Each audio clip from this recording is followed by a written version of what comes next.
is a very old and kind engine. He works on his branch line. He works with Boko, Bill, and Ben.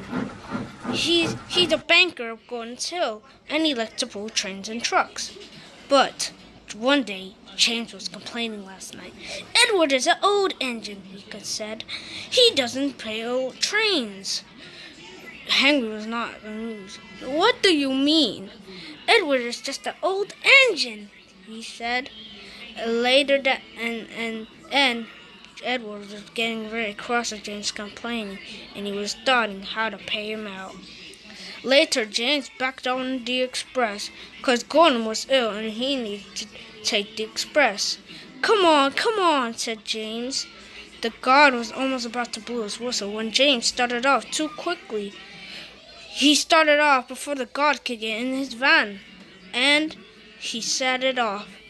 He pulled off with an tremendous speed and fast, but not for long. James heard a crack sound, and his driver stopped the train. You've broken your vow, you silly engine. Now you have to go to the works.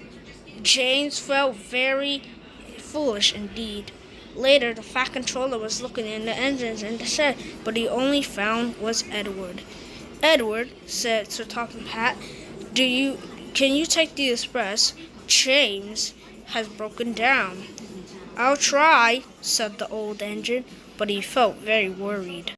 When James was uncoupled from the express, Edward took over. The passengers were happy, and Edward started off. He started off very slowly, and when they approached Gordon's Hill, he was getting a little nervous. I can do it, he said, and with a final effort, he made it over the top of the hill. Hurrah! Hurrah! He said, as he raced down as he went slowly down the hill and continued on to Elsbeth State to Wellsworth. The Fat Controller was happy with Edward. Edward, you are a very useful engine, he said. Edward felt happy. And then Sir Tom Hatt turned to James. James, you are a very troublesome engine. I know you could have been trusted with coaches. Now you stay in the shed until you see sense. Now James is very good now. Now he apologized to Edward. Edward, I'm sorry for being rude to you. Can you forgive me? Edward smiled.